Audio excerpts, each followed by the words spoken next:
شهر رمضان الذي أنزل فيه القرآن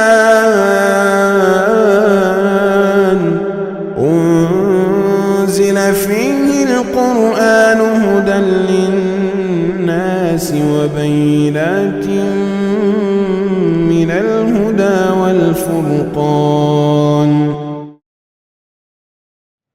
قرآن حکیم کے 11ویں پارے کی تفسیر کا خلاصہ پیش کیا جا رہا ہے۔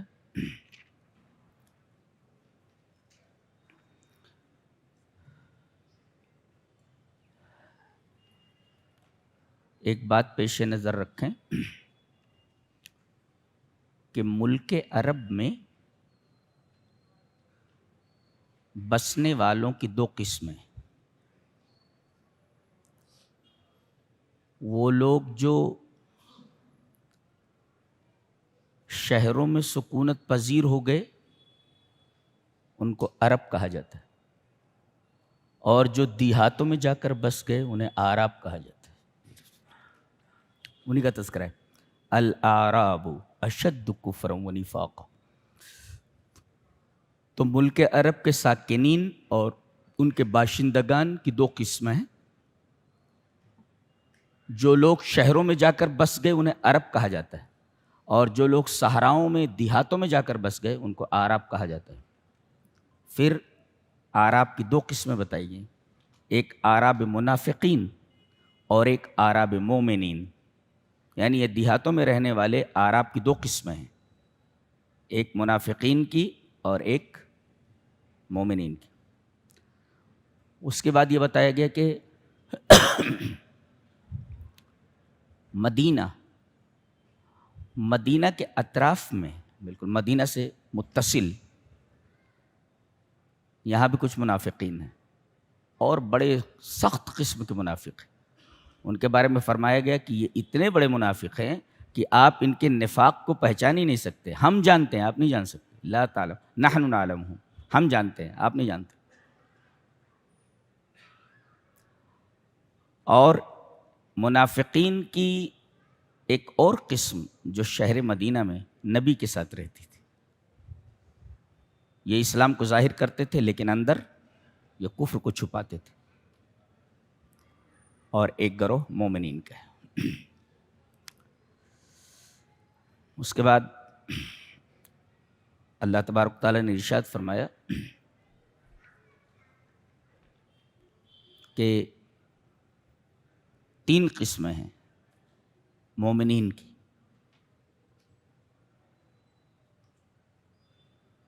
والسابقون الاولون من المہاجرین والانصار والذین اتبعوہم باحسان رضی اللہ عنہم ورضوا عنہ۔ اور ان تینوں گروہوں کے بارے میں یہ خوشخبری سنائی گئی کہ یہ اللہ سے راضی ہو گئے، اللہ ان سے راضی ہو گئے۔ یہ 3 گروہ کون سے ہیں؟ ایک تو اسلام میں سبقت کرنے والے لوگ۔ اب سبقت کرنے والوں کی 2 قسمیں ہو گئیں، ایک مہاجر اور ایک انصار۔ مہاجرین میں سے جن لوگوں نے اسلام کی طرف سبقت کی وہ السابقون الاولون من المہاجرین ہیں، اور انصاریوں میں جن لوگوں نے اسلام کو بڑھ کر کے اپنایا، گلے لگایا، وہ السابقون الاولون من الانصار۔ 2 قسمیں ہوئی۔ تیسری قسم یہ ہے والذین اتبعوہم باحسان، وہ لوگ جنہوں نے ان کی اتباع احسان کے ساتھ کی۔ اس کو ہم سمجھیں گے۔ پہلی چیز یہ سمجھ لیں کہ یہاں تبعیت مطلقہ نہیں ہے بلکہ مقیدہ ہے، یعنی یہ اتباع احسان کے ساتھ ہونی چاہیے۔ احسان مانے الاخلاص، اخلاص کے ساتھ اتباع ہونی چاہیے۔ اس سے منافقین نکل گئے، اس لیے کہ انہوں نے اتباع تو کی، رسول کے پیچھے تو چلے، لیکن ان کے اندر اخلاص نہیں تھا، لہذا احسان کی قید لگا کر کے منافقین کو نکال دیا گیا۔ کہ یہ مسلمانوں کے گروہ میں سے نہیں ہے، یہ بظاہر تو ہیں یہ مسلمان ہیں لیکن حقیقت میں مسلمان نہیں.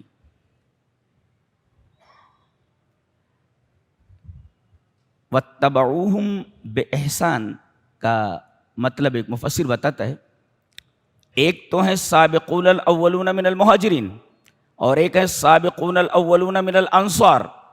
اب ان دونوں سابقین کے پیچھے جو لوگ چلے، من سلک سبیلہم فہو من التابعین بالاحسان، جو لوگ ان کے راستے پر چلے وہ بھی احسان کے ساتھ، اخلاص کے ساتھ، وہ والذین اتبعوہم باحسان ہے. اور ان تینوں گروہوں کے بارے میں کہا گیا کہ اللہ ان سے راضی ہو گیا یا اللہ سے راضی ہو گیا. سابقون الاولون کی اہمیت کیوں ہے؟ اہمیت اس وجہ سے ہے کہ جب کوئی یار و مددگار نہیں تھا اور اسلام اس وقت لانا اپنے آپ کو طرح طرح کی مصیبتوں میں ڈالنا تھا، تو پرخطر دور میں، سخت ایام میں، نازک ادوار کے اندر ان لوگوں کا ایمان لانا اللہ تبارک و تعالیٰ کو بہت زیادہ پسند ہے کہ انہوں نے مشکل وقت میں اسلام کا ساتھ دیا، مشکل وقت میں انہوں نے نبی کے ساتھ اپنا وقت گزارا اور نبی کے ساتھ رہے. جیسے ہی اسلام کو پیش کیا گیا لپک کر کے انہوں نے اسلام کو لے لیا، بلا لومۃ لائم، بلا خوف لومۃ لائم، اور کسی خطرے کی پرواہ کی بغیر. سبقت کرنا بہت بڑی بات ہے، کسی خطرے کی پرواہ کی بغیر. اس وجہ سے اللہ تبارک تعالیٰ نے ان سبقت کرنا، کوئی بات سامنے پیش کی گئی فوراً اس کے اوپر لپک پڑے، اس کو کہتے ہیں سبقت کرنا، دوڑ پڑنا، ریس کرنا.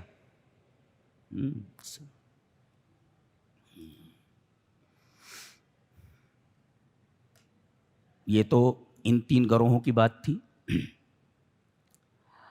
اس کے بعد اللہ تعالیٰ نے ایک بڑی پیاری بات کہی ہے. ابو عثمان نہدی نے کہا کہ قرآن حکیم کی سب سے پر امید آیت میرے نزدیک یہ ہے جو امید دلاتی ہے اور دل کو اطمینان دیتی ہے. چلیے وہ آیت پڑھ لیتے ہیں، اس کے بعد بحث کرتے ہیں اس کو. وَآخَرُونَ اعْتَرَفُوا بِذُنُوبِهِمْ خَلَطُوا عَمَلًا صَالِحًا وَآخَرَ سَيِّئًا عَسَى اللَّهُ أَن يَتُوبَ عَلَيْهِمْ إِنَّ اللَّهَ غَفُورٌ رَحِيمٌ. وہ لوگ جنہوں نے اپنے گناہوں کا اعتراف کر لیا. ایک چیز کب؟ خَلَطُوا عَمَلًا صَالِحًا وَآخَرَ سَيِّئًا، نیک اعمال کیے اور ان سے برے اعمال بھی ہوئے، تو انہوں نے اچھے اعمال اور برے اعمال کو مکس کر لیا. خلط کہتے ہیں الجمع بین اجزاء الشیئین، دو چیزوں کے اجزاء کو ملا دینا. اس کو کہتے ہیں خلط. کہتے ہیں خلط ملط مت کرو. کیا مطلب؟ الخلط الجمع بین اجزاء الشیئین، دو چیزوں کے اجزاء کو جمع کرنا. مثال دیتا ہوں،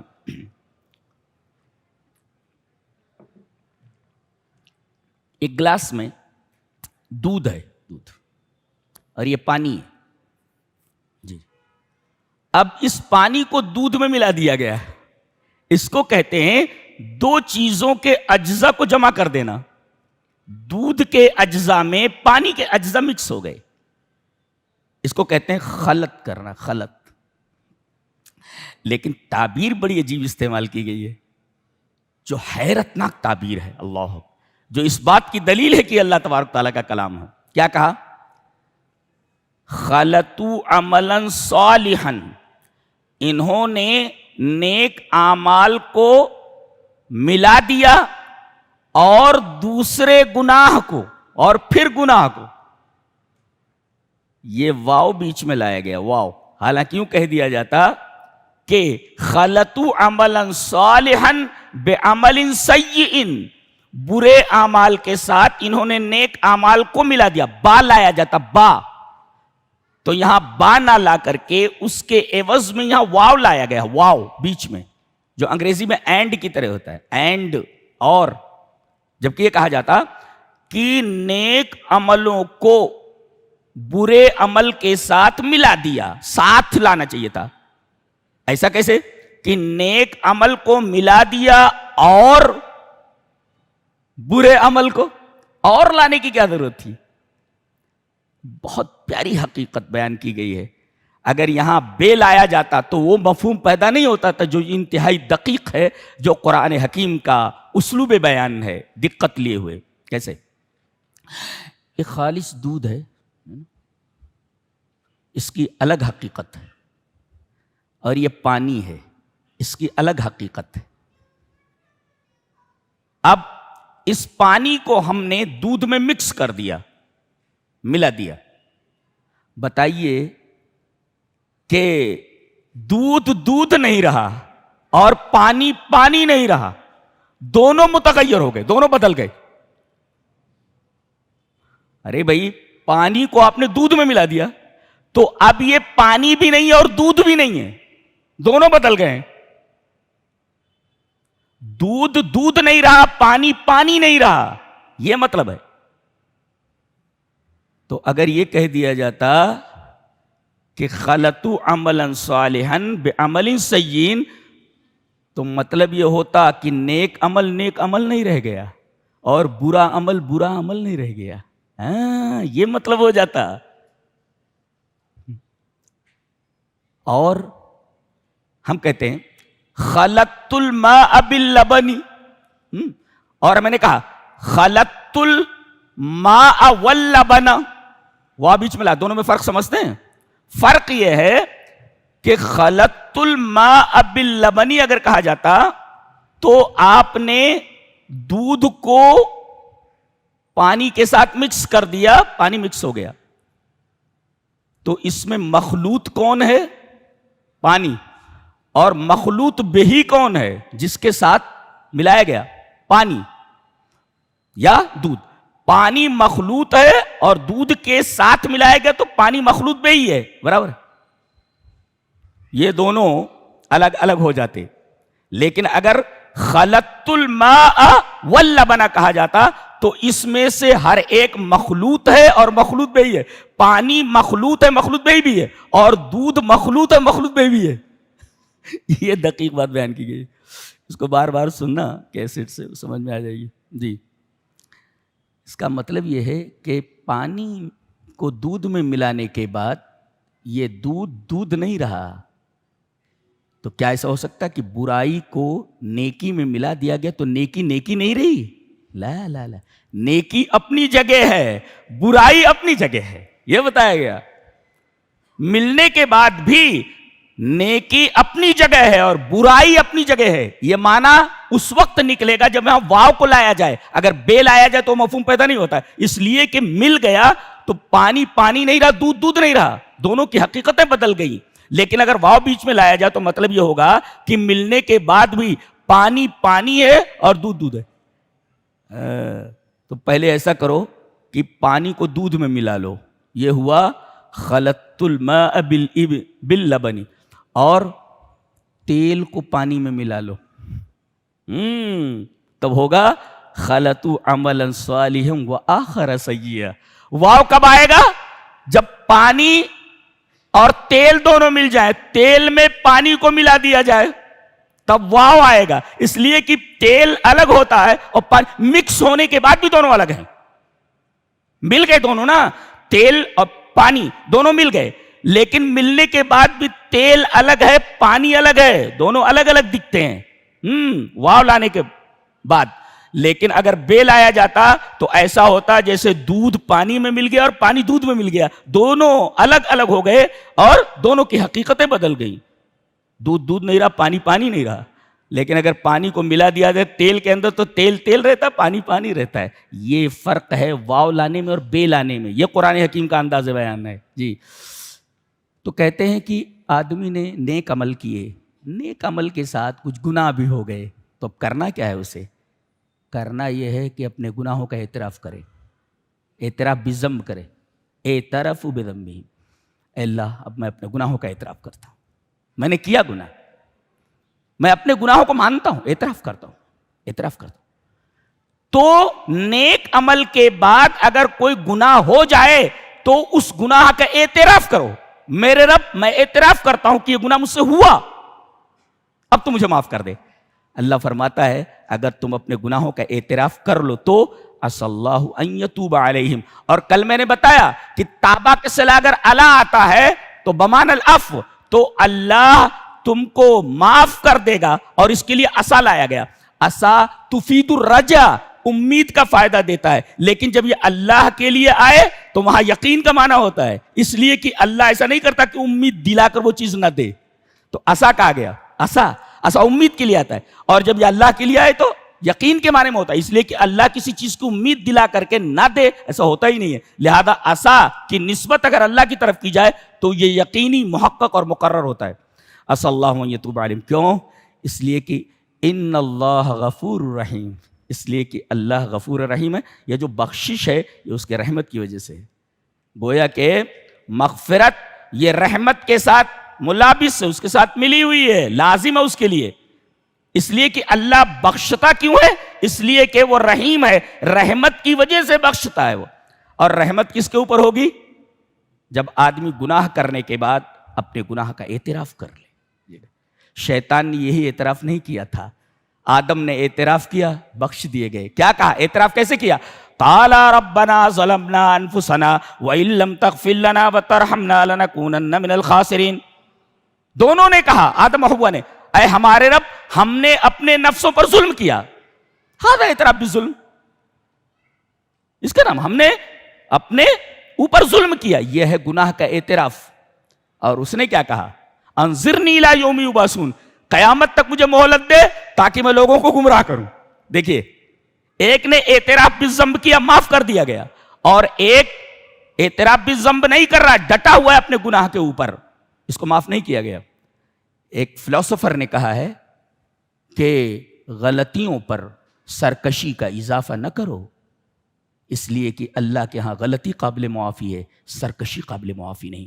اس کو ذہن میں رکھو، پھر سے بولتا ہوں، ریپیٹ کرتا ہوں، غلطیوں پر سرکشی کا اضافہ نہ کرو، اس لیے کہ اللہ کے ہاں غلطی قابل معافی ہے، سرکشی قابل معافی نہیں۔ آدم سے غلطی ہوئی، معاف کر دیے گئے، اور شیطان سے سرکشی ہوئی، معاف نہیں کیا گیا۔ اللہ کے ہاں غلطی قابل معافی ہے، اور آدمی نے گناہ کیا، یہ غلطی کب مانا جائے گا؟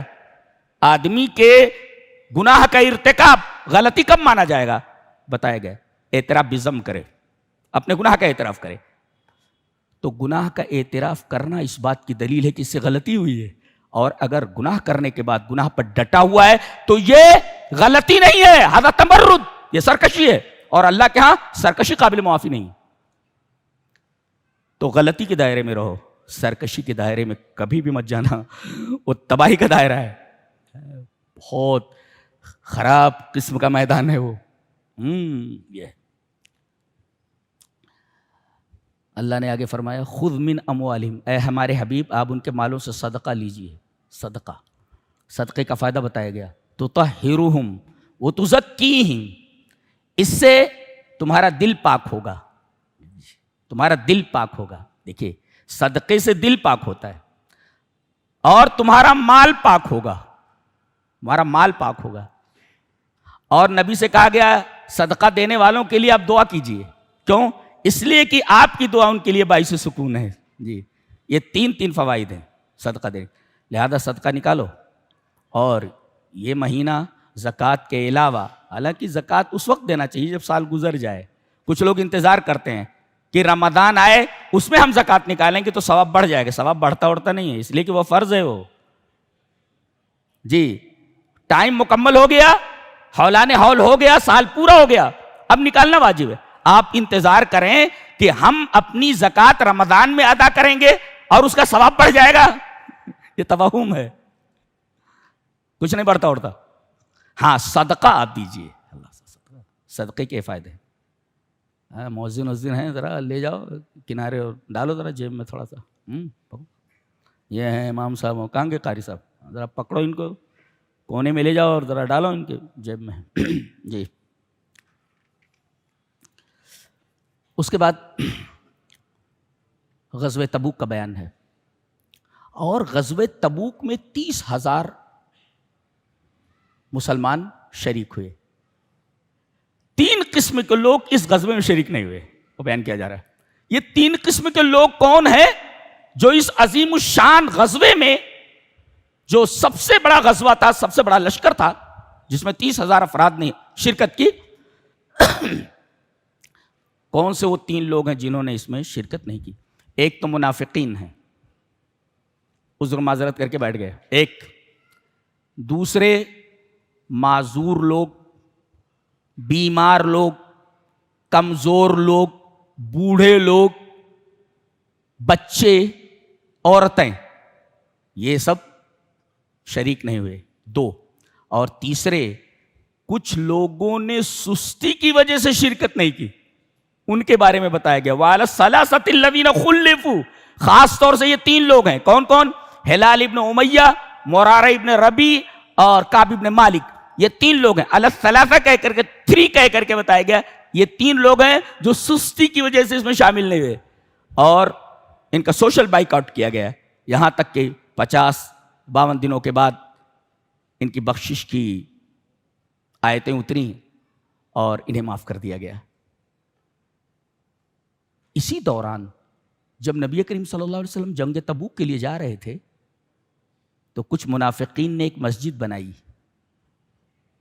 اور نبی کے سامنے کیا بات رکھی کہ آپ اس میں نماز پڑھ لیجئے تاکہ ہم نماز یہاں شروع کر لیں. اور ہم نے مسجد اس وجہ سے بنائی ہے تاکہ کمزور اور بوڑھے، عورتیں، بچے سب بارش میں دور مسجد میں جانے سے پریشان نہ ہوں. ہم نے اس وجہ سے بنائی ہے. لیکن قرآن حکیم نے بتایا یہ مسجد انہوں نے اس لیے نہیں بنائی ہے کہ نماز ادا کی جائے، بلکہ اس مسجد کے بنانے کا سبب کچھ دوسرا ہے. کیا؟ زرار ہے. زرار مسلمانوں کو تکلیف پہنچانا، تفریقا بین المومنین، مسلمانوں کے درمیان تفریق کرنا.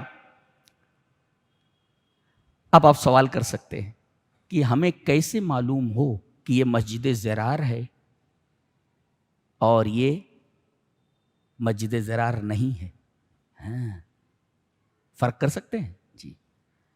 دنیا کی تمام بلڈنگوں کی بنیاد اینٹوں کے اوپر ہوتی ہے، پتھروں کے اوپر ہوتی ہے، لیکن ایک مسجد ایسی ہوتی ہے جس کی بنیاد دل کے تقوی کے اوپر ہو. لمسجد اسس علی التقوی، آگے فرمایا گیا ایسی مسجد جس کی اساس، جس کی بنیاد تقوی کے اوپر ہے. یعنی اینٹ اور پتھر اس کی بنیاد میں نہیں لگے ہیں، بلکہ اس کی بنیاد میں تقوی ہے. اللہ اکبر. اور یہ مسجد نبوی ہے. اب بتایا گیا جب اللہ کے رسول کی مسجد، مسجد نبوی کی بنیاد یہ اینٹوں اور پتھروں کے اوپر نہیں، تقوی کے اوپر ہے، تو سمجھو کہ جس مسجد کی بنیاد تقوی کے اوپر ہو وہ مسجد مسجد زرار نہیں ہے، بلکہ اس کے اندر آپ نماز پڑھیے. اور جس مسجد کی بنیاد تعصب یا اپنے مسلک کی ترویج یا کوئی بھی جذبہ اس کے پیچھے کار فرما ہو وہ مسجد مسجد زرار ہے. صرف ایک ہی پہچان ہے کہ مسجد کی بنیاد تقوی کے اوپر ہونا چاہیے، اینٹ اور پتھر کے اوپر نہیں. اگر اینٹ اور پتھر کے اوپر مسجد زرار ہے، اس کی بنیاد تقوی کے اوپر ہونی چاہیے. یہ فرق ہے مسجد زرار میں اور مسجد زرار نہیں ہے اس کے درمیان. تو مسجد زرار کے ذکر کے بعد فرمایا گیا ایک مسجد زرار جو منافقین نے بنائی، اس کا مقصد کچھ اور تھا، اور اس کے بعد ایک مسجد مسلمانوں نے بنائی، اس کے بعد اس کا تذکرہ کیا گیا. لمسجد اسس علی التقوی من اول یوم، پہلے ہی دن سے اس مسجد کی بنیاد. اس سے مراد یا تو مسجد قباء ہے یا اس سے مراد مسجد نبوی ہے، دونوں مراد لے سکتے ہیں آپ. ان دونوں مسجدوں کی بنیاد تقوی کے اوپر ہے. اور آج دیکھو اللہ، آدمی دیکھتا ہے، ایک تو کعبہ کو دیکھتا ہو، کالا غلاف دیکھنے کے بعد صرف رونا آتا ہے، اور پھر مسجد نبوی کے اوپر نظر پڑے تو عجیب سی کیفیت ہوتی ہے. وہ مسجد ہے جس کی بنیاد تقوی کے اوپر ہو. لمسجد اسس علی التقوی. تو پہلے مسجد زرار کا ذکر منافقین نے بنایا. اس مسجد کی بنیاد تقوی کے اوپر نہیں تھی، اینٹ اور پتھر اس کی بنیاد میں لگے تھے. اور یہ مسجد، مسجد نبوی، مسجد قباء، دونوں لمسجد اسس علی التقوی من اول یوم. جی، اس کو مسجد کہتے ہیں. اور اگر تقوی کی بنیاد پر مسجد قائم نہ کی گئی وہ مسجد نہیں ہے، مسجد نہیں ہے. جی واہ. آگے ایک بڑی پیاری بات کہی جا رہی ہے، متوجہ ہو جائے میری طرف. ان اللہ اشتری من المؤمنین انفسهم واموالهم بان لهم الجنہ، اللہ تعالیٰ نے مومنین کی جانوں کو اور ان کے مالوں کو لے لیا ہے، خرید لیا ہے، بدلے میں جنت دے دی۔ یعنی مومن کی جان اور مومن کا مال یہ مبی ہے، چیز ہے وہ، اور اللہ تعالیٰ نے خریدا ہے۔ بائے کون ہے؟ مشتری کون ہے؟ اللہ ہے۔ بائے کون ہے؟ مومنین۔ بیچنے والا کون؟ مومنین۔ خریدنے والا کون؟ اللہ۔ جس چیز کو خریدا جا رہا ہے وہ کیا چیز ہے؟ مومن کی جان اور اس کے مال۔ بائے جب اپنی چیز کسی کے حوالے کرے گا، مشتری کے حوالے کرے گا، تو کسی چیز کے بدلے نا پیسہ دو، آپ پیسہ دو۔ تو اللہ تبارک و تعالیٰ نے مومنین کی جان کو خریدا ہے، ان کے مالوں کو خریدا ہے۔ ثمن کیا ہے؟ ثمن کیا ہے؟ ثمن اللہ تبارک و تعالیٰ نے جنت رکھی ہے، اور یہ قاعدہ ہے کہ جہاں بے آئے وہ ثمن ہوتا ہے۔ لیکن بِأَنَّ لَهُمُ الْجَنَّةَ، یہ قاعدہ ہے کہ کہیں بھی اگر آئے بے اگر داخل ہو تو اس کا مطلب ہوتا ہے کہ یہ ثمن ہے، یہ دے کر کے یہ چیز لی گئی ہے۔ اولئک الذین اشتروا الضلالۃ بالہدی، ہدایت دے کر کے انہوں نے ضلالت خریدی ہے۔ ہدایت ثمن ہے، قیمت ہے۔ عجیب لوگ ہیں کہ ہدایت جو قیمت ہے وہ دے کر کے انہوں نے گمراہی خرید لی ہے۔ تو بِأَنَّ لَهُمُ الْجَنَّةَ، یہ جنت یہ پیسہ ہے، یہ دے کر کے اللہ تبارک و تعالیٰ نے لیا ہے مومنین کی جانوں کو۔ کتنی عجیب بات ہے، اللہ کتنا مہربان ہے، کتنا پیارا ہے کہ جان اسی کی دی ہوئی، مال اسی کا دیا ہوا، اسی کا عطا کردہ، اس کے بعد کہہ رہا ہے دے دیا۔ جیسے ہم نے ہینڈ کرچف دے دیا، فری میں آپ کو دے دیا، اس کے بعد میں کہتا ہوں کہ 1 کروڑ میں میں ہینڈ کرچف تجھ سے لے رہا ہوں، اللہ 1 کروڑ میں یہ میں نہیں دیا آپ کو، یہ ہینڈ کرچف از یورس، یہ تمہاری ہے۔ اور اس کے بعد میں یہ کہہ رہا ہوں کہ میں اس ہینڈ کرچف کو جو میں نے تمہیں دیا ہے 1 کروڑ روپے میں خرید رہا ہوں، تو آپ کیا کہیں گے کتنا کریم ہے یہ۔ اور اللہ فرما رہا ہے 1 کروڑ تو چھوٹی بات ہے، تم اپنی جان اپنے مال مجھے دے دو، بدلے میں جنت عطا کرتا ہوں تمہیں۔ اللہ اکبر، جان دے دی اسی کی ہوئی، اور مال بھی دے دیا۔ پھر کہہ رہا ہے کہ اتنی بڑی قیمت کے بدلے خرید رہا ہوں کہ کوئی دنیا میں وہ قیمت دے ہی نہیں سکتا ہے، میں جنت دے کر کے وہ چیزیں خرید رہا ہوں جو میں نے خود تمہیں دی ہیں۔ یہ اللہ تبارک و تعالیٰ کی عظمت ہے، اس کا پیار ہے۔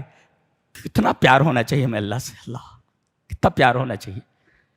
یہ زندگی تو ایسی ہی گزر جانے والی ہے کہ کوئی اوقات نہیں، کوئی حیثیت نہیں اس کی۔ بیچ دو اپنے مالوں کو اور اپنی جانوں کو، اپنی جان لگا دو، اپنے مال لگا دو کہ تاکہ ہمیں جنت مل جائے۔ خریدار کھڑا ہوا ہے، خریدار موجود ہے، جبکہ اسی نے دیا ہے یہ، اور پھر کہہ رہا ہے کہ اتنی قیمت لگا رہا ہوں میں کہ یہ قیمت کوئی دے ہی نہیں سکتا، اس کی قیمت میں جنت دے رہا ہوں جو ہمیشہ رہنے والی ہے۔ تمہاری جوانی کبھی ختم نہیں ہوگی، یہ جنت کی نعمتیں کبھی ختم نہیں ہوں گی، تمہارے اوپر کبھی موت نہیں آئے گی، تمہارے اوپر کوئی مصیبت نہیں آئے گی، نعمتیں ہی نعمتیں تمہارے لیے۔ بڑھاپا نہیں ہے وہاں بدصورتی نہیں ہے، خوبصورتی ہی خوبصورتی ہے۔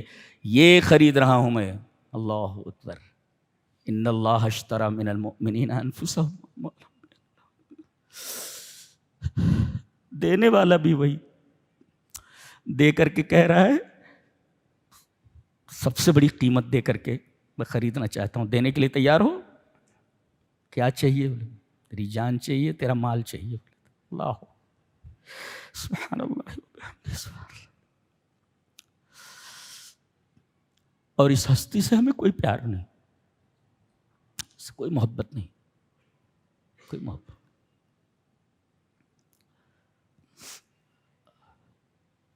اچھا، جنہوں نے بیچا ہے مومنوں نے، ان کی صفات کیا ہے بتائیے؟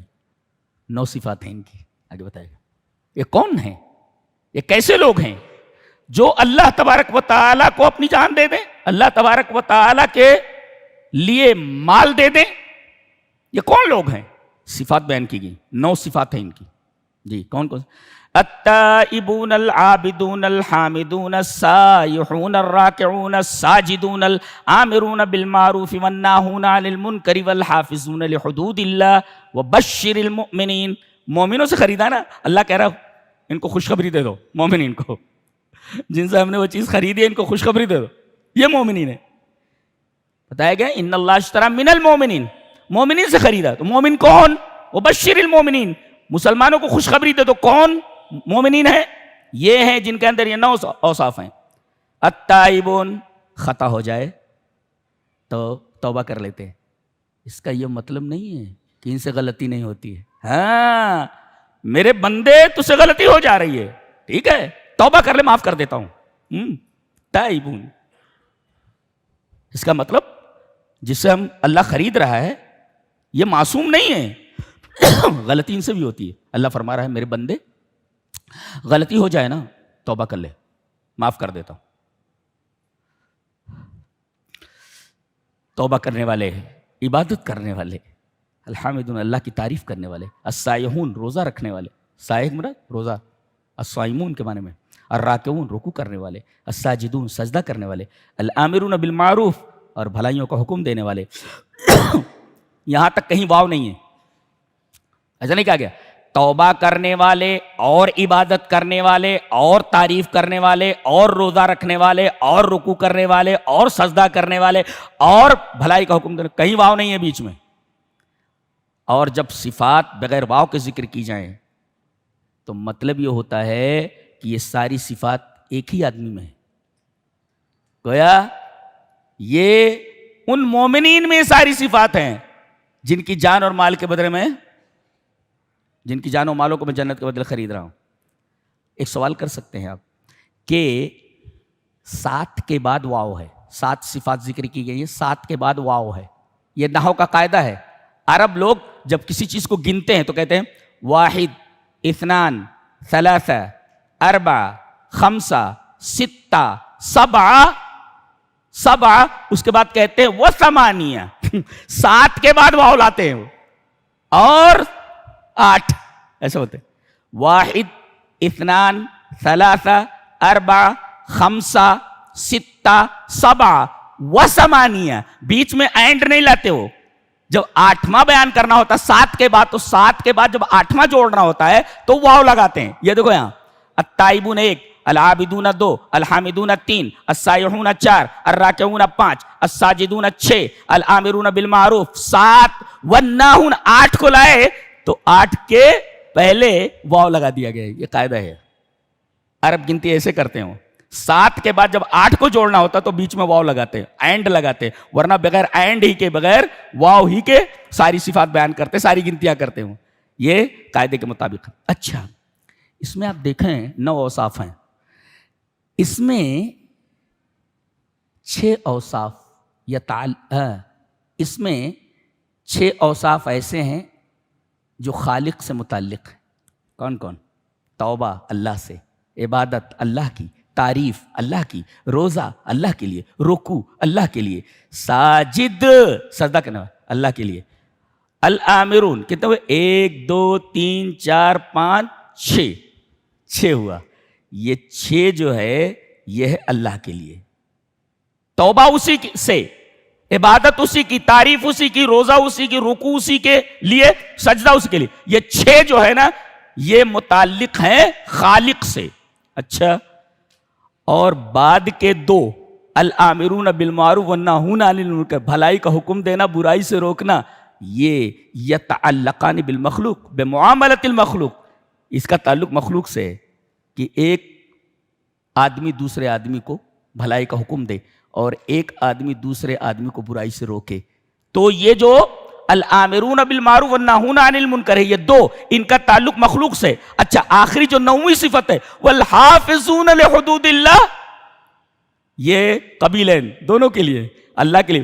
اللہ نے جو حدیں مقرر کر دی ہیں اس کی حفاظت کرو جی. اور مسلمانوں کی عزت و آبرو کی جو حدود دی گئی ہیں, ان کے تعلق سے جو معاملات دیے گئے ہیں, ان کی بھی حفاظت کرو تم. تو یہ 9واں جو ہے یہ دونوں کے لیے ہے.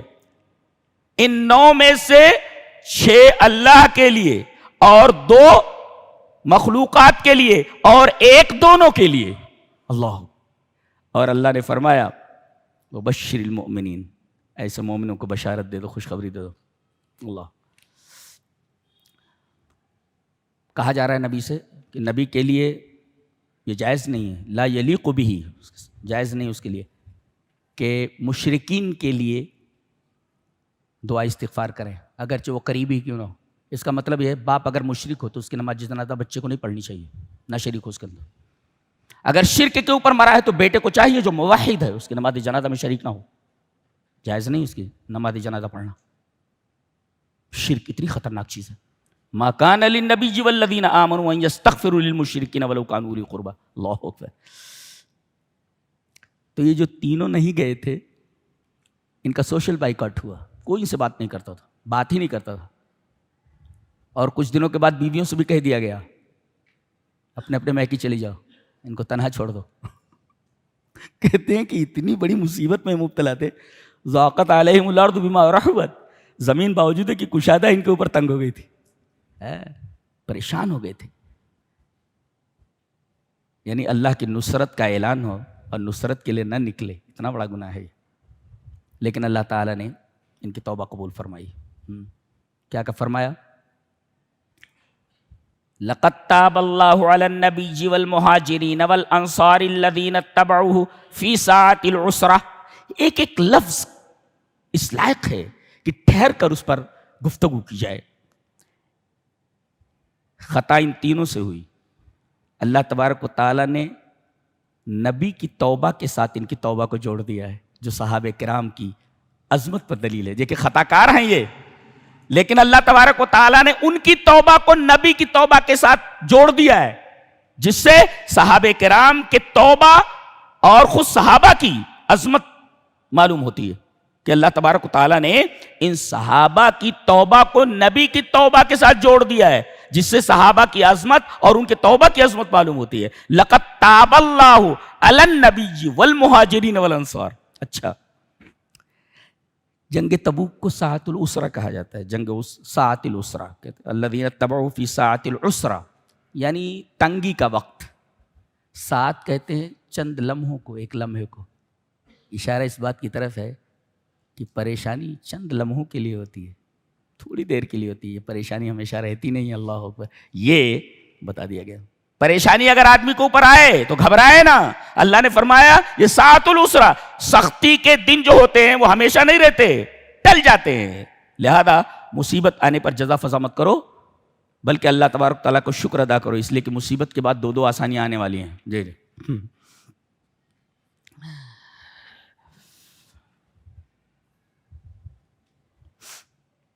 اس کے بعد سورہ یونس شروع ہوتی ہے۔ دیکھیے اس میں استفہام انکاری کے اسلوب میں ایک بات کہی گئی کہ یہ کہتے ہیں کہ رسول کو بشر نہیں ہونا چاہیے۔ دیکھو، اکان للناس عجبا ان اوحینا الی رجل منہم ان انذر الناس وبشر الذین آمنوا ان لهم قدم صدق عند ربهم قال الکافرون ان هذا لساحر مبین۔ یہ کہتے ہیں کہ بشر ہے یہ، اور یہ کہتا ہے میں رسول ہوں، تو رسول بشر کیسے ہو سکتا ہے، یا بشر رسول کیسے ہو سکتا ہے؟ ایک مفسر تبصرہ کرتے ہوئے لکھتا ہے، کہتا ہے کہ من عجیب امر المشرکین انہم رضوا بالالہ ان یکون حجرا وانکروا علی الرسول ان یکون بشرا۔ بڑا پیارا تبصرہ ہے۔ کہتے ہیں کہ مشرکین کا معاملہ بھی عجیب ہے کہ وہ یہ تو مانتے ہیں کہ پتھر یہ خدا ہو سکتا ہے، ہاں، لیکن یہ ماننے کے لیے تیار نہیں کہ رسول بشر ہو سکتا ہے۔ اللہ، یہ بات مانتے ہیں وہ کہ پتھر خدا ہو سکتا ہے، عجیب معاملہ ہے، پتھر خدا ہو سکتا ہے مگر رسول بشر نہیں ہو سکتا۔ کہتے ہیں یہ دنیا کے سب سے بڑا عجوبہ ہے یہ مشرکین کا۔ وہ کہتے نہیں کہ بتو شاباش، دنیا میں ترقی اس کو کہتے ہیں، بتو شاباش، دنیا میں ترقی اس کو کہتے ہیں۔ نہ ترشے تھے تو پتھر تھے، جو ترشے تو خدا ٹھہرے، جب تک تراشا نہیں گیا تھا تب تک پتھر تھے، تراش لیے گئے تو خدا بن گئے بیچارے۔ یہ عجیب و غریب ترقی ہے ان پتھروں کی۔ اللہ اکبر، یہ سب سے عجیب و غریب معاملہ ہے ان کا۔ اور ان مومنین کو خوشخبری دے دیجئے کہ ان کے لیے قدم صدق ہے۔ اللہ اکبر، ہم قدم صدق کا مطلب بتانا چاہیں گے۔ قدم صدق، یہاں سبب بول کر کے مسبب مراد لیا گیا ہے. مثلا کسی بلند جگہ پر منزلۃ الرفیہ پر آپ پہنچنا تھا. منزلۃ الرفیہ کوئی بلند مقام ہے, اس پر آپ جانا چاہتے ہیں. کیسے جائیں گے آپ؟ پیروں سے جائیں گے نا. پیر سبب ہے اس بلند مقام تک پہنچنے کے لیے, تو سبب بول کر کے مسبب مراد لیا گیا ہے. یعنی ان کے لیے بلند مرتبہ, قدم ہے یعنی بلند مرتبہ ہے, اس لیے کہ قدم کے ذریعے ہی آدمی اس بلند مقام تک پہنچے گا, تو سبب بول کر کے مسبب مراد لیا گیا. ٹھیک ہے. اچھا, وہ منزلۃ الرفیہ, وہ بلند مقام جس پر آپ پیروں کے ذریعے گئے, کیسا ہے؟ صدق ہے. صدق, صدق کا مطلب ہوتا ہے ٹروتھ. پتہ یہ چلا کہ یہ جو مقام آپ کو بلند عطا ہوا ہے یہ صدق ہے, سچا ہے. اور سچائی جو ہوتی ہے وہ لا زوال ہوتی ہے, وہ بدلتی نہیں ہے. لا یتغیر ولا یزول. سچائی جو ہم لوگوں نے انگریزی میں, جب انگریزی میں گرامر پڑھاتے وقت میں نے بتایا بچوں کو کہ ڈائریکٹ انڈائریکٹ میں جب چینج کرتے ہیں تو جیسے سیڈ ہے تو اسے ٹولڈ میں تبدیل کر دیتے ہیں, اور ٹو کو ہٹا کر کے دیٹ سے دونوں جملوں کو جوڑ دیتے ہیں. لیکن اگر وہ جو جملہ آ رہا ہے ٹولڈ اور سیٹ کے بعد اگر وہ کسی یونیورسل فیکٹ کے اوپر ہو, کائناتی کوئی کاسمک فیکٹ ہو, کوئی کائناتی حقیقت ہو, ٹروتھ ہو, ٹروتھ, تو ٹروتھ کو بیان کرتے وقت زمانہ چینج نہیں کیا جاتا. مثلا اگر پریزنٹ انڈیفینٹ ہے تو پاسٹ انڈیفینٹ میں بدل دیتے ہیں ہم. تو یوں کہا جائے he told me that, he said to me, اس نے مجھ سے کہا the earth moves on its own axis. اس نے مجھ سے کہا کہ زمین اپنے محور کے اوپر گھومتی ہے. کیا بولتے ہو؟ moves on its, یعنی present indefinite. اب جب ہم اسے indirect میں بدلیں گے تو یوں کہیں گے he told me that the earth moves on its own axis. Law, moved نہیں کہیں گے اس کو, اس لیے کہ جو ٹروتھ ہوتا ہے ٹروتھ کبھی بدلتا نہیں. تو مووس ہے تو مووڈ نہیں ہوگا, مووس ہی رہے گا. اس لیے کہ وہ یونیورسل فیکٹ ہے, وہ صداقت ہے, وہ سچی بات ہے کہ زمین اپنے محور کے اوپر گھوم رہی ہے, وہ تو صداقت چینج نہیں ہوتی. تو یہ تو منزلۃ الرفیہ آپ کو ملا ہے, یہ بلند مقام جو آپ کو عطا ہوا ہے, یہ بلند مقام صدق ہے. اور صدق کا مطلب ٹروتھ ہے, اور ٹروتھ لا یتغیر ولا یزول. یہ دنیا کے مناصب کی طرح, دنیا کے عہدوں کی طرح نہیں ہے کہ عارضی ہو کہ عہدہ ملا چھن جائے. نہیں, وہ مرتبہ, وہ مقام اور منصب جو آپ کو عطا ہوا ہے وہ منصب لا یزول اور لا یتغیر ہے, بدلتا نہیں. یہ مطلب ہے قدم صدق. اسی گفتگو کرتا ہے قرآن حکیم, ایک ایک لفظ ایسا ہے کہ اس پر گفتگو کی جائے. جی, اس کے بعد فرمایا گیا کہ اللہ نے آسمان اور زمین کو 6 دنوں میں پیدا کیا. ٹھہر کر اس پر ہم گفتگو کرنا چاہتے ہیں. پہلا سوال, جب زمین اور آسمان بننے سے پہلے دن تھے ہی نہیں, تو یہ کہنا کہ ہم نے زمین اور آسمان کو 6 دنوں میں بنایا ہے, ما مانا ہے. اس کا کیا مطلب؟ دن تھے ہی نہیں تو یہ کہنا کہ میں نے آسمانوں اور زمینوں کو 6 دنوں میں بنایا, ارے دن تھے ہی نہیں تو 6 دنوں میں بنانے کا کیا مطلب ہوا؟ اس کا جواب تفسیر کبیر میں دیا ہے, بہت پیارا جواب ہے, اچھا لگا مجھے. تفسیر کبیر میں کہتے ہیں کہ مطلب اس کا یہ ہے کہ لو کان ہناک فلک او شمس لکان المقدار مقدرا بیوم اے بستۃ ایام. کتنی پیاری بات کہی ہے. کہتے ہیں کہ مطلب اس کا یہ ہے کہ یہ کائنات جتنے عرصے میں بنی ہے, جملہ یاد رکھو, ریپیٹ کرتا ہوں, یہ کائنات زمین اور آسمان جتنے عرصے میں یہ کائنات بنی ہے, اگر اس وقت سورج ہوتا تو یہ تمہاری دنیا کے اعتبار سے 6 دن میں یہ کائنات بنتی. یہ مطلب ہے لو کان ہناک فلک او شمس لکان المقدار مقدرا بیوم اے بستۃ ایام. اگر اس وقت سورج ہوتا تو تمہاری دنیا کے اعتبار سے یہ زمین اور آسمان بننے میں 6 دن لگ جاتے. ہذا مفہوم ہو, اس کا یہ مطلب ہے. یہ سمجھ میں آیا جی؟ اچھا, تو یہ تو سوال تھا, اس کا جواب ہے کہ یہ 6 دن, جب دن تھا ہی نہیں تو یہ کہنا کہ 6 دن میں ہم نے اس کو بنایا, یہ صحیح نہیں ہے یہ. تو اس کا جواب یہ ہے. اچھا, اب سوال دوسرا, 6 ہی دن میں کیوں بنایا؟ کن سے بنا دیتا, کن سے بنا دیتا, کہتا کن ہو جا, کائنات ہو جاتی. 6 دن میں بنانے کی کیا ضرورت تھی؟ جواب اس کا, ایک ہے اللہ کا اظہار قدرت, قدرت کا ظاہر کرنا, اور ایک ہے اظہار حکمت. وہ اپنی قدرت ظاہر کر سکتا تھا اور کن کے ذریعے بنا سکتا تھا, لیکن اس نے قدرت نہ ظاہر کر کے حکمت ظاہر کی. کیا؟ یہ پیغام دیا ہے, یہ درس دیا ہے, یہ تصور دیا ہے کہ آدمی جب کوئی کام کرے تو ان ہیسٹ نہ کرے, جلدی نہ کرے, اس لیے کہ جلدی مجھے پسند نہیں ہے, اللہ فرماتا ہے, بلکہ اس کام کو کرنے کے لیے پلان بنائے اور تدریجن اس کام کو کرے. تو کام میں تدریج ہونا چاہیے, نہیں تو اللہ کن کے ذریعے بھی بنا سکتا تھا, وہ اظہار قدرت ہوتا. لیکن اللہ تبارک و تعالی نے بندوں کی تعلیم کے لیے اظہار قدرت نہیں کیا خلق سماوات والارض کے لیے, بلکہ اظہار حکمت کیا کہ یہ 6 دن میں ہم بنا رہے ہیں, اس کو 6 دن میں بنا رہے ہیں, یہ تدریج ہے. اب سوال پیدا کر سکتے ہیں 5 دن میں کیوں نہیں بنایا, 7 دن میں؟ تو پھر یہ سوال ہوتا کہ 3 دن میں کیوں بنایا, 2 دن میں کیوں نہیں بنایا؟ پھر یہ سوال ہوتا کہ بھئی 1 دن میں کیوں نہیں بنایا؟ پھر آ کر کے وہاں کن پہ رک جاتے تھے. لہذا یہ سوال ہی سرے سے غلط ہے کہ 6 ہی دن کیوں لگے, 7 دن کیوں نہیں لگے؟ تو اب کہہ رہے ٹھیک ہے 7 دن میں بنایا تھا, 7 دن میں کیوں بنایا؟ 8 میں کیوں نہیں بنایا؟ چلو ٹھیک ہے 8 میں بنایا. 9 میں کیوں نہیں بنایا؟ چلو بھائی 9 میں بنایا. 10 میں کیوں نہیں بنایا؟ یہ سلسلہ لامتناہی ہوتا, اور آپ کو معلوم ہے کہ دور اور تسلسل منطق میں باطل ہے.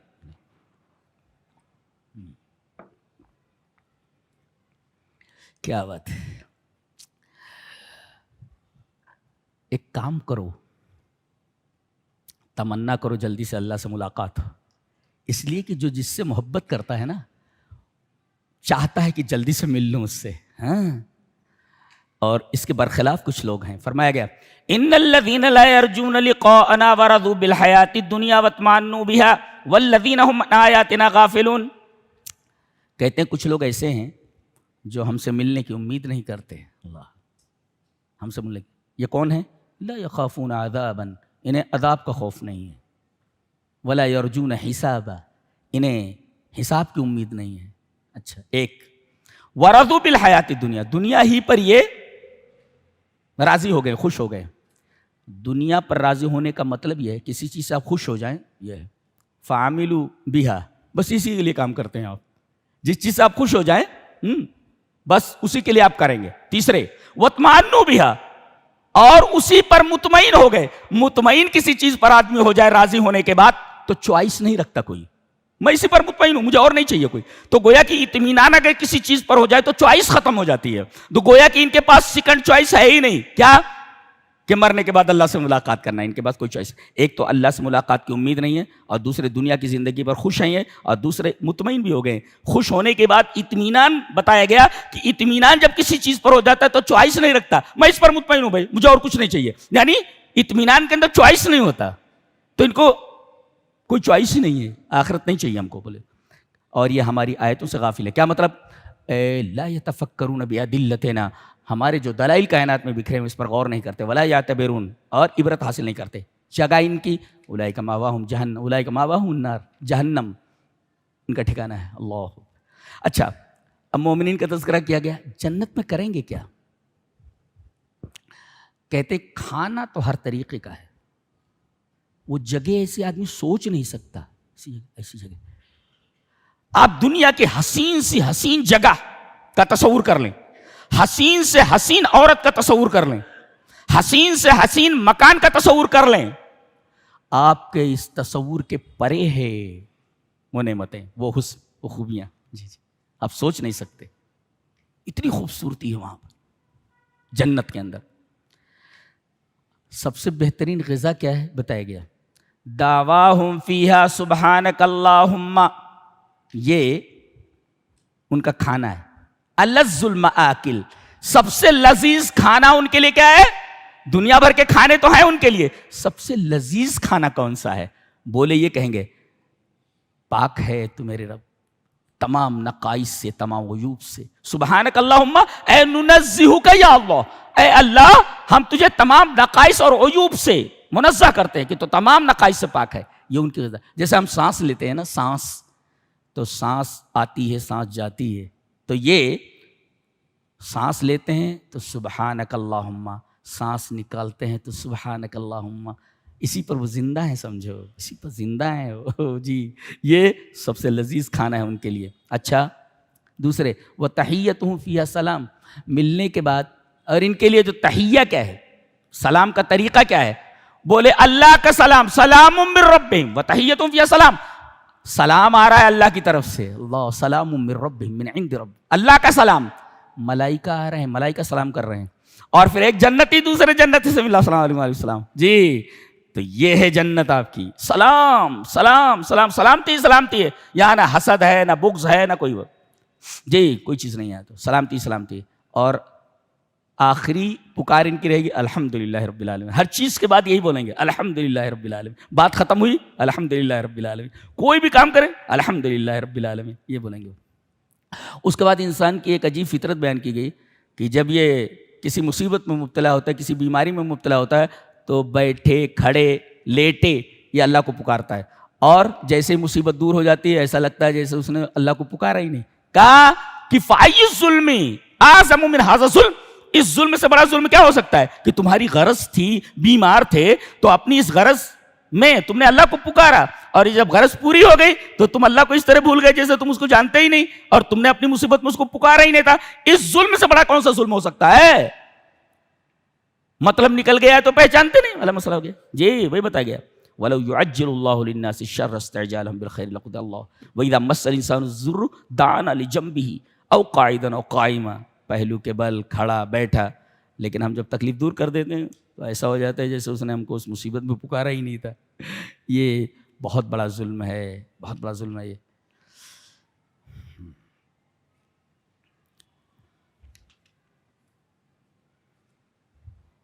بتائے گیا کہ للذین احسنوا الحسنى وزیادہ، جنہوں نے نیک کام کیے ہیں، حسین کام کیے ہیں، ان کے لیے حسنہ ہے، وہ زیادہ ہے، حسنہ سے مراد الجنہ، جنت ہے، اور زیادہ سے مراد سب سے بڑی نعمت اللہ کی دیدار الہی، اللہ کو دیکھنا، اللہ کا دیدار۔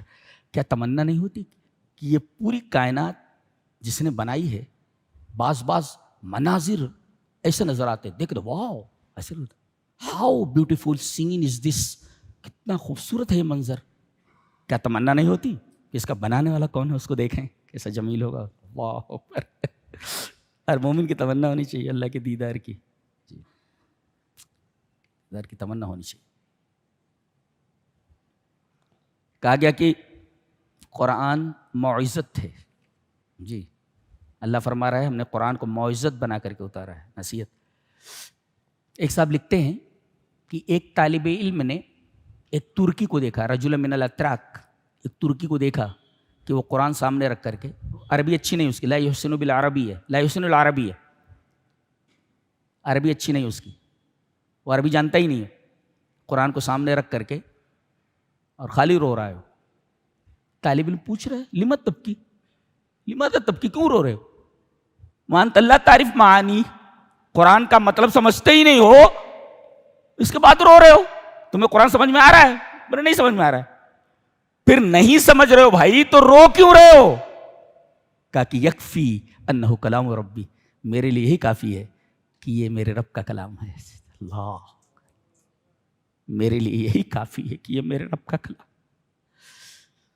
کہاں اللہ سے محبت، کہاں قرآن سے محبت، اس کے کلام سے محبت۔ کہہ رہا یکفی انہ کلام ربی، اگرچہ میری سمجھ میں نہیں آ رہا ہے لیکن مجھے یہ معلوم ہے میرے لیے کافی ہے، میں یہ سمجھتا ہوں کہ میرے رب کا کلام ہے، یہ محبت ہونی چاہیے کلام الہی سے۔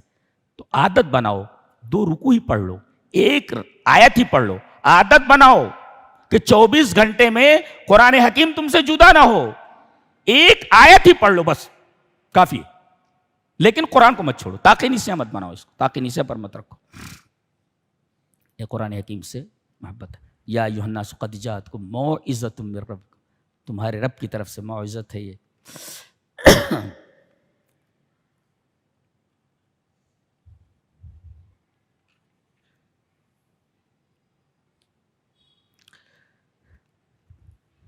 پورا قرآن حکیم معانی سے پر ہے، بھرا ہوا ہے، سمجھ میں نہیں آتا کہ کیا بیان کیا جائے، کیا چھوڑا جائے۔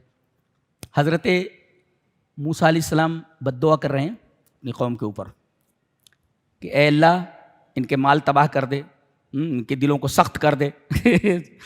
یہ دعا کر رہے ہیں. قال قد اجیبت دعوتکما، اور ہارون بھی ساتھ میں ہیں ان کے بھائی. اللہ فرما رہا ہے دعا یہ کر رہے ہیں کون؟ حضرت موسیٰ. اور اللہ فرما رہا ہے دونوں کی دعا قبول کر لی گئی. سوال کرتا ہے آدمی دعا تو ایک کر رہا ہے، دعا تو ایک کر رہا ہے، پھر اجابت کی نسبت دونوں کی طرف کیوں کی گئی؟ دعا تو حضرت موسیٰ کر رہے، لیکن یہ کہا جا رہا ہے دونوں کی دعا قبول ہو گئی، جبکہ دعا کون کر رہا ہے؟ صرف موسیٰ. جواب دیا گیا لِأَنَّ الْمُؤْمِنَ دَاعٍ، اس لیے کہ آمین کہنے والا بھی دعا کرنے والا ہوتا ہے، اس لیے کہ آمین کا مطلب ہی دعا ہوتا ہے. اللہ اکبر. لہذا جب آمین بھی دعا ہے تو موسیٰ علیہ السلام نے بھی دعا فرمائی، انہوں نے کہا آمین. حضرت ہارون نے موسیٰ کی دعا پر آمین کہا. اور لِأَنَّ الْمُؤْمِنَ مُؤَمِّنَ دَاعٍ، اس لیے کہ آمین کہنے والا بھی دعا کرنے والا ہوتا ہے، اس وجہ سے اجابت کی نسبت دونوں کی طرف کی گئی. قال قد اجیبت دعوتکما فاستقیما. اللہ اکبر. اس کے بعد فرعون کا ذکر ہے. کہا کہ فرعون جب ڈوبنے لگا، یہ وہی ہے کیا کہتا تھا؟ انا ربکم الاعلی، میں تمہارا سب سے بڑا رب ہوں. بعد میں پتہ چلا کسے تیرنا نہیں آتا تھا. بولے تو یہ رب ہے یہ. بعد میں پتہ چلا اسے تیرنا نہیں آتا تھا اور کیا بولتا تھا؟ انا ربکم الاعلی. اب یہ ڈوبنے لگا دیکھو. اور جب ڈوبنے لگا تو ساری ہیکڑی ہوا ہو گئی. کیا کہا؟ آمنت انہ لا الہ الا الذی آمنت بہ بنو اسرائیل وانا من المسلمین. کلمہ بھی پڑھ رہا ہے تو گھما کر پڑھ رہا ہے. کہتے ہیں اس کی دعا قبول کیوں نہیں ہوئی؟ 4 وجہیں بتائی گئی ہیں. ایک وجہ تو یہ کہ عند معاینۃ العذاب، عذاب دیکھ لینے کے بعد توبہ معتبر نہیں ہوتی. جی عذاب دیکھ لیا اس نے، موت کے فرشتوں کو دیکھ لیا اس نے. اور عجیب بات ہے حضرت جبریل علیہ السلام بھی وہاں پہنچ گئے. اللہ، یہ ہمارے نبی پر یہ قرآن لے کر کے آیا ہے. یہ وہاں بھی تھا وہ فرعون کے پاس بھی. یہ عجیب فرشتہ ہے. اس کی عمر کتنی ہوگی اندازہ لگا، یہ کب اللہ نے بنا میں سوچ بھی نہیں سکتا، سوچ بھی نہیں. یہ وہاں بھی تھا جب فرعون ڈوب رہا تھا نا، تو یہ جب کلمے پڑھ رہا تھا وہ الٹے پلٹے انداز میں، تو انہوں نے کیا کیا کہ مٹی اٹھا کر کے اس کے منہ میں ڈال دیا. چلیے 4 وجہوں سے اس کی دعا قبول نہیں ہوئی اور ایمان معتبر نہیں ہوا. پہلی وجہ عند معاینۃ العذاب، عذاب دیکھ لینے کے بعد. جب تک فرشتے نظر نہیں آتے اس سے پہلے سدھر جاؤ. اتعظ قبل فوات الاوان، وقت آنے سے پہلے سدھر جاؤ. موت کا فرشتہ بھی نظر نہیں آ رہا ہے، نظر آنے سے پہلے سدھر جاؤ. نظر آ گیا تو توبہ کا دروازہ بند ہو جاتا ہے. دیکھیے عذاب کو دیکھ لیا اس نے، توبہ کا دروازہ بند ہے. اچھا کلمہ بھی پڑھا تو کیسا؟ کلمے کو اسی طریقے سے پڑھا جائے، کلمہ جیسا ہے، آپ اس میں کچھ ملاوٹ نہیں کر سکتے. لا الہ الا اللہ ایسا پڑھیے آپ. یہ کیا بول رہا ہے؟ لا الہ الا الذی آمنت، یعنی کلمہ بھی صحیح نہیں پڑھا اس نے، کلمہ بھی صحیح نہیں پڑھا. کلمہ کیا ہے؟ لا الہ الا اللہ. یہاں کیا ہے؟ لا الہ الا الذی آمنت، کلمہ بدل دیا. اور تیسری وجہ کہ لا ينتفع الایمان باللہ ما لم یقترن بہ تصدیق رسول اللہ صلی اللہ علیہ وسلم. آدمی کا ایمان باللہ اس وقت تک معتبر نہیں ہوتا جب تک کہ رسول کی تصدیق نہ کرے. ماننا ضروری ہے. کوئی کہے کہ میں اللہ کو مانتا ہوں رسول کو نہیں مانتا، ایمان معتبر نہیں ہے. تو اس نے چلو بھائی لا الہ الا اللہ پڑھ لیا، ایک تو کلمہ غلط پڑھا، اور دوسرے نبی پر ایمان لانے کی بات نہیں کی، اس نے کہا میں موسیٰ پر ایمان لاتا ہوں. اچھا، اور تیسری چیز اس وجہ سے نہیں کہہ پا رہا تھا کہ حضرت جبریل اس کے منہ میں مٹی ڈال رہے تھے، اس ڈر سے کہ کہیں اللہ کو رحم نہ آ جائے اس کے اوپر. اس ظالم کے اوپر بھی رحم کر سکتا ہے. اور آخری وقت میں جس نے پوری زندگی ہی ظلم میں گزاری، تسلی ہو جاتی نہیں، تھوڑی سی اطمینان ہو جاتی کہ کم سے کم ہم فرعون تو نہیں ہیں. اللہ اکبر، فرعون تو نہیں ہے. جب اس کے بارے میں جبریل یہ سوچ سکتے ہیں کہ کہیں یہ کلمہ پڑھ لے اور مرتے وقت اللہ اسے بخش دے. اللہ کی بخشش کا آپ تصور نہیں کر سکتے، اس کے رحم کا کوئی تصور نہیں کر سکتا. اتنا رحیم ہے وہ، اتنا رحیم ہے وہ. ہماری ساری کوتاہیوں کو نظر انداز کر دیتا ہے. اس کی رحمت ہی تو ہے، ورنہ کتنی غلطیاں کرتے ہیں آپ، فوراً پکڑ لے، زندہ نہیں رہ سکتے آپ پکڑنے پہ آ جائے تو. اس کی رحمت ہے جو آپ کو برابر ڈھیل دے رہی ہے. ایک سوال ان سے کس نے کہا تھا کہ اس کے منہ میں مٹی ڈالیے؟ کیوں ڈال رہے تھے؟ یہ سوال ہے، یہ کس نے کیا ہے؟ میرے ذہن میں یہ سوال گھوم رہا تھا کہ بھئی حضرت جبرائیل علیہ السلام کو وہاں کیا ضرورت ہے اس کے منہ میں مٹی ڈالنے کی؟ کون بولا ان کو؟ کہا کہ یہ جو مٹی ڈال رہے تھے نا کان بامر اللہ، اللہ کے حکم سے ڈال رہے تھے. جی جی فلا اعتراض علیہ، کوئی اعتراض نہیں اس کے اوپر. جی کہتے مر گیا وہ. اب اس کی لاش کو ہم نے باہر پھینکوا دیا، حکم دیا ہم نے سمندر کو باہر پھینک دیا، اس کی لاش کو باہر پھینک دیا گیا. اس کے کیوں؟ لتکون لمن خلفک، اس لیے کہ بنی اسرائیل کو اطمینان ہو جائے کہ ظالم مر چکا ہے، ظالم مر چکا ہے، یہ رہی اس کی لاش. اس وجہ سے سمندر کو حکم دیا گیا کہ اس کی لاش کو باہر پھینک دے. جی جی